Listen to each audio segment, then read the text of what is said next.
Hello friend, तो आज हम बात करेंगे वाइगोत्स्की थ्योरी की कुछ इंपॉर्टेंट टर्म की बात करेंगे जो बार बार आपको क्वेश्चन दिखता है एग्जाम में। यूपीटेट हो गया, सीटेट हो गया, सुपरटेट हो गया आपका।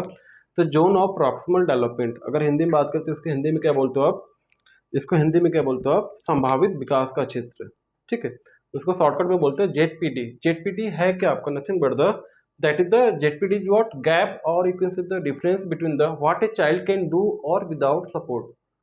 एक ऐसा बच्चा जो बिना सपोर्ट एंड सपोर्ट के कर रहा है, उन दोनों के बीच का जो गैप होगा उसको क्या बोलोगे आप?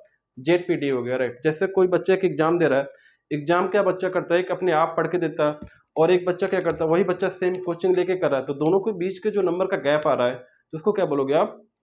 जेडपीटी बोलोगे। ध्यान रखना, जेडपीटी। तो ध्यान रखना, जहां भी गैप की बात हो रही होगी या जहां भी गैप की बात हो रही होगी आपका या डिफरेंस की बात हो रही है, उसको क्या बोलोगे आप? जेडपीटी बोलोगे, राइट। स्कैप फोल्डिंग क्या होता है? साइकिल को पकड़ना। जैसे यहाँ पे स्कैप फोल्डिंग क्या होता है? सहारा देना, टेम्परेरी सहारा देना। जैसे यहाँ पे देखो, फिगर में देख सकते हो आप, फिगर में फादर है आपका एक और एक बच्चा जो साइकिल चला रहा है। तो बच्चा क्या कर रहा है? साइकिल नहीं चला पा रहा, तो एक जो पेरेंट्स होता है, फादर होता है, क्या कर रहा है? बच्चे को थोड़ा सा हेल्प कर रहा है, मीन्स थोड़ी सी साइकिल पकड़ ले रहा है, तो बच्चा उसकी हेल्प से क्या कर रहा है? साइकिल चलाने लग रहा है। तो आप यहाँ पे बोल सकते हो, इसको क्या बोल सकते हो आप? जो हेल्प कर रहा है यहाँ पे थोड़ा सा, तो इसको बोल सकते हो स्कैप फोल्डिंग, राइट। दैट मीन्स यहाँ पे साइकिल को पकड़ना, दैट मीन्स इसको बोल सकते हो स्कैप फोल्डिंग।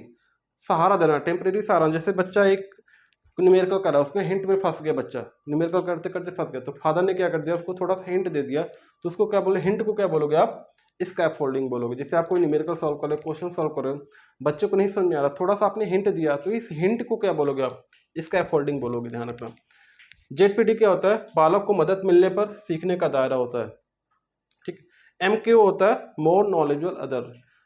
उसको जैसे यहाँ पे फादर को बोला गया एमक्यू, क्योंकि फादर क्या है? एक फील्ड में क्या एक्सपर्ट है। अगर हम साइकिल की बात करें तो फादर क्या है? साइकिल चलाने में क्या एक्सपर्ट है, इस वजह से क्या बोल रहे हो आप? फादर को एमक्यू बोल रहे हो। और ये जो थोड़ा सा पकड़ रहा है साइकिल को, उसको बोल रहे हो स्कैप फोल्डिंग। समझ में आया? तो ये आपका क्या हो गया?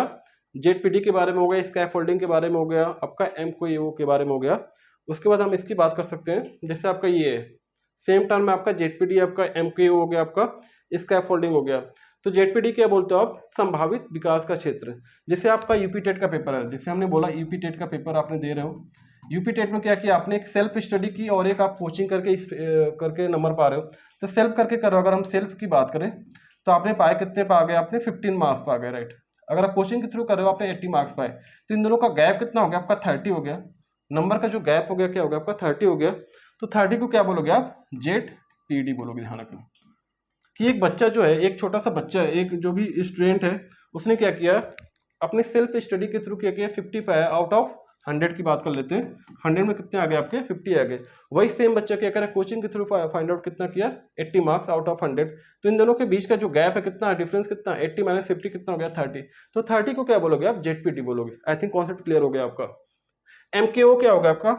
मोर knowledgeable other. MKO means more knowledgeable other, that means ऐसा पर्सन जो किसी एक फील्ड में क्या हो? एक्सपर्ट हो, उसको बोलोगे एमकेओ। मीन्स किसी एक फील्ड में कोई भी कैंडिडेट जो एक्सपर्ट हो, उसको बोलोगे एमकेओ। तो जैसे बोला anybody who know more in particular area, ऐसा व्यक्ति जो किसी एक एरिया में बहुत ही ज्यादा जानता हो, उसको बोलोगे एमकेओ। स्कैप फोल्डिंग को क्या बोलते हो आप? सहारा देना, टेम्परेरी सहारा देना। अस्थाई मदद, टेम्परेरी हेल्प। एक बच्चा न्यूमेरिकल कर रहा है, उसमें आप फंस गए, तो उस बच्चे को आपने थोड़ा सा हिंट दे दिया, उसको बोलोगे आप स्कैप फोल्डिंग। और ध्यान रखना, स्कैप फोल्डिंग जो टर्म है, राइट, ये किसने यूज किया था? तो वाइगोत्स्की ने यूज किया था। बट टर्म को किसने दिया था? ये टर्म किसने दिया था? ब्रूनर ने दिया था। ध्यान रखना, वेरी वेरी इंपॉर्टेंट है। टर्म ब्रूनर ने दिया था, बट यूज किसने किया था? वाइगोत्स्की ने किया था। ध्यान रखना, this is your very very important term. ZPD हो गया आपका, एमके हो गया आपका, स्कैप फोल्डिंग हो गया।